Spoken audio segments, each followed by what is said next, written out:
le sang a commencé à couler dans ses narines. Le sang a commencé à couler.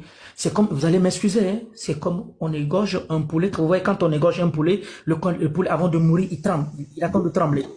Mohamed, ton compte va sauter. Hein. TikTok n'aime pas ce genre de mots. Okay. Ok.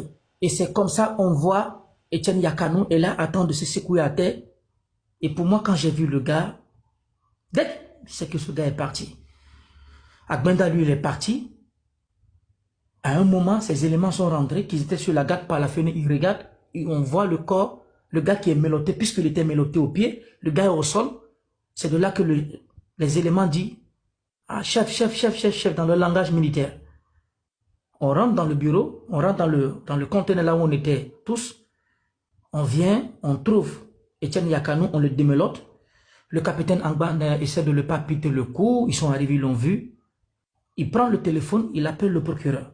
Quand on appelle le procureur Blaise Paoré Solizam, Blaise Paoré Solizam arrive sur le lieu et qu'est-ce qu'il voit? Il voit le gars au sol, Etienne Yakanou il a fait une hémorragie, le sang coulait dans ses narines et c'est de là qu'il prend son téléphone, je ne sais pas, pour ne pas mentir, il a appelé quelqu'un, il a donné des commentaires, c'est après qu'on a pris le corps de Etienne Yakanou, on l'a évacué. C'est après 1 semaine, 2 semaines, qu'après Madame Igueola Tokumbo, quand elle s'est rendue, elle me dit, monsieur Lou, est-ce que tu connais ce monsieur? J'ai dit, je ne le connais ni d'Adam ni d'Ève, mais je l'ai eu à raconter à un moment. Il dit, où?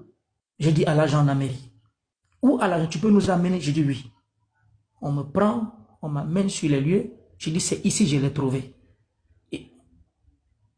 Et la marraine, excusez-moi de dire la marraine, Madame Igueola Tokumbo des Nations Unies, l'ambassadeur des États-Unis, disent, est-ce que tu connais bien l'endroit? J'ai dit, oui, je connais l'endroit.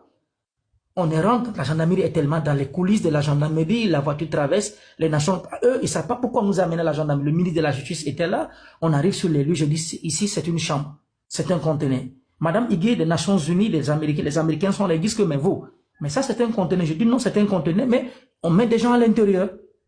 Les Nations Unies sont là, des droits de l'homme sont tous là, et qu'est-ce qu'il dit? Ils ouvrent le conteneur, il y a une néséabonde qui sort, et si j'ai dit que c'est ici, moi j'ai connu ce monsieur que vous dites.